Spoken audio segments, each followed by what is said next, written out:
की बड़ी खबर आपको बता दें, अफगानिस्तान में सरकार को लेकर तालिबान का बड़ा बयान। तालिबान के प्रवक्ता ज़बी उल्लाह मुजाहिदीन ने कहा, अफगानिस्तान में इस्लामिक सरकार बनेगी, अफगानिस्तान में जवाबदेह सरकार बनेगी, जो हमसे टकराए उन्हें माफी नहीं मिलेगी।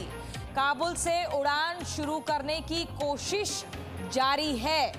बड़ी खबर आपको बता रहे हैं, दावा किया जा चुका है। अफगानिस्तान में सरकार को लेकर तालिबान का बड़ा बयान सामने आया। तालिबान के प्रवक्ता ज़बी उल्लाह मुजाहिदीन ने कहा, अफगानिस्तान में इस्लामिक सरकार बनेगी, बिना किसी भेदभाव के साथ, लेकिन इस्लामिक सरकार बनाएंगे। तो जो भी इनके नियम कायदे कानून है उसी के आधार पर यह सरकार बनेगी। अफगानिस्तान में जवाबदेह सरकार बनेगी, लेकिन इसी बीच ये भी कहा कि पंजशीर के साथ भेदभाव नहीं करेंगे। एक वीडियो भी अब से कुछ देर पहले जारी किया था, जहां पर पंजशीर में गवर्नर हाउस के ठीक सामने तालिबानियों ने अपना झंडा फहराया और ये सीधा दावा किया कि पंजशीर पर कब्जा कर चुके हैं। अफगानिस्तान के पंजशीर में रेजिस्टेंस फोर्स और तालिबान के बीच जंग जारी है। तालिबानी लड़ाके पंजशीर में ताकत के दम पर कब्जा करना चाहते हैं। तालिबान ने दावा किया है कि उसने पंजशीर पर भी कब्जा जमा लिया है। इसके बाद पंजशीर रेजिस्टेंस फ्रंट थोड़ा कमजोर दिख रहा है। बताया जा रहा है कि पाकिस्तानी वायुसेना की ओर से पंजशीर में ड्रोन हमले किए गए हैं। पाकिस्तान ने मदद की है तालिबान की। तालिबान के आतंकियों ने पंजशीर घाटी पर पूरी तरह से कब्जा करने का दावा किया है। यही नहीं, तालिबानियों ने पंजशीर प्रांत के गवर्नर के कार्यालय के बाहर खड़े होकर तस्वीर भी जारी की है। तालिबान ने पंजशीर घाटी के गवर्नर कार्यालय पर अपना झंडा भी फहरा दिया है।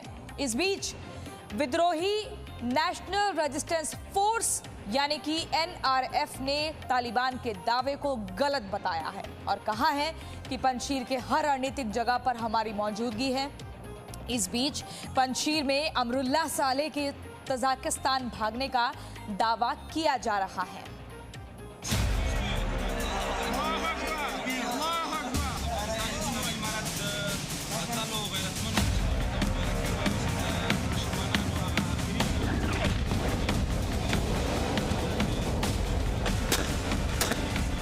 पंजशीर पर तालिबानी पताका, पंजशीर पर कब्जे का दावा सही या गलत? पंजशीर पर भी आज से तालिबान का राज। पंजशीर को लेकर यह सवाल अब हर किसी के मन में है, क्योंकि पंजशीर से जो खबरें आ रही हैं, जो तस्वीरें सामने आ रही हैं, वो कुछ इसी तरफ इशारा कर रही हैं। तालिबान की माने तो पंजशीर पर तालिबान का पूरी तरह से कब्जा हो चुका है। पंजशीर प्रांत अब पूरी तरह से इस्लामिक अमीरात के नियंत्रण में है। तालिबान के प्रवक्ता ज़बीहुल्लाह मुजाहिद ने दावा किया कि पंजशीर तालिबान के पूरी तरह से कब्जे में है और पंजशीर के साथ किसी भी तरह का भेदभाव नहीं होगा। तालिबान का यह दावा कितना सही है इसका तो पता नहीं, लेकिन जो तस्वीरें सामने आई है वो गवाही दे रही हैं और बता रही हैं कि तालिबान का दावा सच साबित हो सकता है। ये तस्वीर पंजशीर की बताई जा रही है, जहां तालिबानियों ने अपना झंडा फहराया है। लेकिन क्या आप जानते हैं कि यह पंजशीर की कोई सामान्य सी घाटी नहीं, बल्कि पंजशीर के गवर्नर का हाउस है। यह पंजशीर का गवर्नर हाउस अब तालिबान के कब्जे में है और गवर्नर हाउस में तालिबानियों ने अपना झंडा फहराया। तालिबान के कब्जे वाले दावे को सही साबित करती अब इस दूसरी तस्वीर को देखिए। पंजशीर पर तालिबान ने कब्जे के साथ ही NRF की हार का भी दावा किया। तालिबानियों ने नेशनल रेजिस्टेंस फ्रंट के हेलीकॉप्टर पर कब्जा कर लिया है। अब जरा इस तीसरी तस्वीर को देखिए। यह भी पंजशीर के गवर्नर हाउस के बाहर की ही तस्वीर है। दरवाजे पर अहमद शाह मसूद की तस्वीर लगी है और यहां पर बंदूक थामे ये तालिबानी आतंकी कब्जा करने पहुंचे हैं। हालांकि इन तस्वीरों के सामने आने के बाद भी नेशनल रेजिस्टेंस फ्रंट ने तालिबान के कब्जे के दावे को खारिज कर दिया और कहा कि पंजशीर में कब्जे का दावा पूरी तरह से झूठा है। रेजिस्टेंस फ्रंट ने कहा है कि हर रणनीतिक जगह पर हमारी मौजूदगी है, तालिबान के खिलाफ संघर्ष जारी रहेगा और न्याय और आजादी मिलने तक ये जंग जारी रहेगी। हालांकि तालिबान ने जिस क्रूरता के साथ पंजशीर पर कब्जा किया है, इस सच को अहमद मसूद और अफगानिस्तान के पूर्व उपराष्ट्रपति अमरुल्लाह सालेह भी ठीक से जानते हैं। और इसीलिए खबरें ये भी हैं कि पंजशीर की जंग में तालिबान के भारी पड़ने के बाद से ही अमरुल्लाह सालेह और अहमद मसूद दोनों ने ही सुरक्षित ठिकाना खोज लिया है। अहमद मसूद के बारे में अफगानिस्तान की मीडिया ने तालिबान के हवाले से खबर दी कि अहमद मसूद ने पंजशीर से भागकर तजाकिस्तान में पनाह ले ली है। हालांकि एनआरएफ के सूत्रों ने दावा किया कि अहमद मसूद तजाकिस्तान नहीं भागे, बल्कि पंजशीर में ही एक सुरक्षित जगह पर हैं। जबकि अमरुल्लाह सालेह के बारे में भी अफगानिस्तान की मीडिया ने कुछ ऐसा ही कहा और उनके परिवार वालों ने जी न्यूज से कुछ और बातें कही। अमरुल्लाह सालेह के बारे में अफगानिस्तान की मीडिया ने बताया कि वो भी तजाकिस्तान भाग गए हैं और अज्ञात जगह पर छिप गए हैं। लेकिन जब जी न्यूज ने अमरुल्लाह सालेह के पारिवारिक सूत्रों से बात की तो पता चला कि अमरुल्लाह सालेह तजाकिस्तान नहीं भागे हैं, बल्कि वो और उनका परिवार और बाकी रिश्तेदार भी काबुल में एक अज्ञात जगह पर छिपे हुए हैं। अब अमरुल्लाह सालेह और अहमद मसूद को लेकर अंतिम सच क्या है, तस्वीर कुछ वक्त में साफ हो ही जाएगी। लेकिन पंजशीर को लेकर अभी जो भी बातें स्पष्ट हैं वो ये है कि अब आप ये समझ लीजिए कि पंजशीर पर तालिबान का कब्जा हो चुका है और पंजशीर में भी आज से बर्बर तालिबान का ही राज होगा। संवाददाता शिवांक मिश्रा के साथ ब्यूरो रिपोर्ट, जी मीडिया। तो चलिए अब आपको जल्दी से तालिबान की प्रेस कॉन्फ्रेंस से जुड़ी 10 बड़ी बातें आसान भाषा में बता देते हैं। देखिए, सीधा तौर पर ये कहा जा रहा है कि इस्लामिक और जवाबदेह सरकार बनेगी। पंजशीर की लड़ाई खत्म हुई। पंजशीर कब्जे के दौरान कोई भी नागरिक हताहत नहीं हुआ है। लड़ाई के दौरान भोजन की कमी थी, ये भी जिक्र हुआ है। टेलीफोन संचार भी बहाल किया जाएगा। अब अफगानिस्तान में स्थिरता आएगी। जो भी हथियार उठाएगा वो देश का दुश्मन है। आक्रमणकारी पुनर्निर्माण नहीं चाहते। एयरपोर्ट पर कतर, टर्की और यूएई की टीमों से मदद। काबुल एयरपोर्ट पर फिर से उड़ानें शुरू होंगी।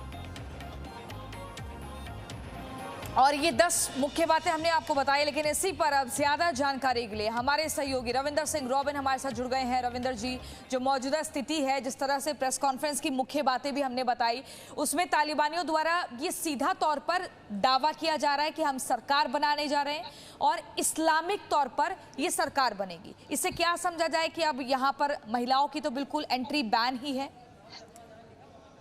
प्रियंका, एक तो ये जो सरकार बनाने के दावे हैं, इसकी लगातार तारीखें बढ़ती जा रही हैं। हाँ। इससे पहले भी 2 दफा बताया गया था कि तालिबान अपनी सरकार का अनाउंसमेंट करेंगे।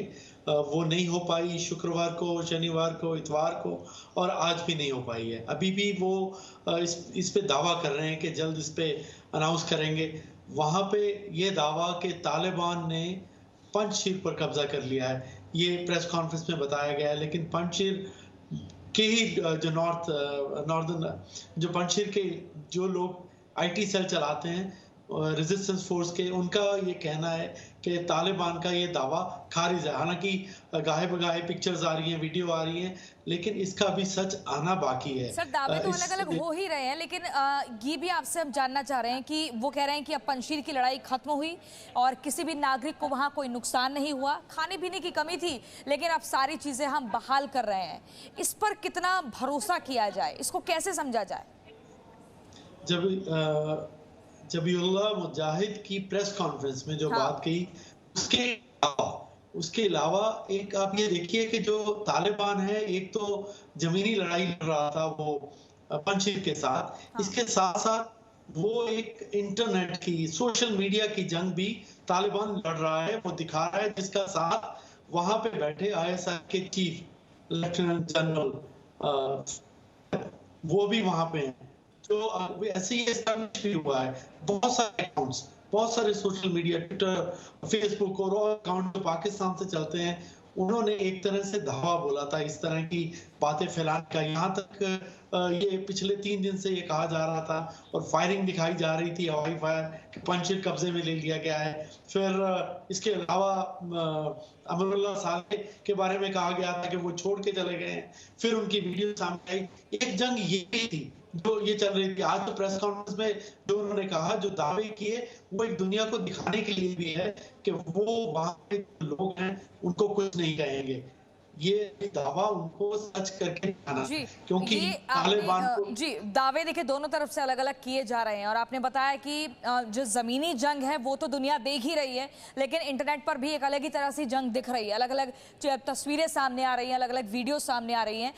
लेकिन सरकार को लेकर जो दावे हो रहे हैं उसके पीछे क्या देखा जाए कि पीछे से जो पूरा माइंड गेम है वो हक्कानी नेटवर्क का हो सकता है? इस वक्त अफगानिस्तान पे सारी दुनिया की नजर है। अफगानिस्तान के मुल्ला ब्रादर भी इस बात को जानते हैं और अफगानिस्तान को पीछे से चलाने वाले लोग भी इस बात को जानते हैं। अगर तालिबान अपने क्रूर जो उनका पहला चेहरा था वो वही कि वो दावा करते हैं कि ये वो वाला तालिबान नहीं है, ये गुड तालिबान है, तो वो तालिबान 2 जो है वो इस बात को समझता है कि अगर हक्कानी नेटवर्क जैसे लोग उसको सामने लाया जाता है तो इसको इस बात का डर है कि दुनिया के बहुत बड़े ममालिक वो इनके ऊपर पाबंदियां लगा देंगे बहुत सारी चीजों की। इस बात का डर तालिबान को भी है। तो जो जानकर बताते हैं कि चेहरे के तौर पर सामने मुल्ला ब्रादर रहेंगे, जिनके साथ बातचीत पिछले कई समय से चल रही है। दुआ में लगातार वो कई देशों के राजनयिकों से, नेताओं से बात कर रहे हैं, लेकिन हक्कानी नेटवर्क जिनके ऊपर कई $मिलियन का उनके नेताओं पर इनाम रखा गया है उनके सर का, वो सामने नहीं आएंगे, क्योंकि अगर वो सामने आते हैं तो तालिबान का चेहरा बेनकाब होता है। और इसमें बैक में जो हक्कानी नेटवर्क है उनका पाकिस्तान के साथ ताल्लुक कोई नया नहीं है, जग जाहिर है। तो तालिबान की नई सरकार इस वक्त दो धारी तलवार तरह काम कर रही है, अगर बनती है तो। ठीक है रविंद्र जी, आप हमारे साथ बने रहिए। अभी हम आपसे और लगातार बातचीत करेंगे और जानकारी जुटाएंगे, लेकिन इसी बीच बड़ी खबर, अफगानिस्तान में नई शिक्षा पद्धति आई है जहां लड़की लड़कियों को साथ पढ़ना भी है, तो क्लासरूम इस तरह का होगा कि दोनों एक दूसरे को देख भी ना सके। क्लासरूम में Presenting B News app, available on Google Play and App Store. Download it now.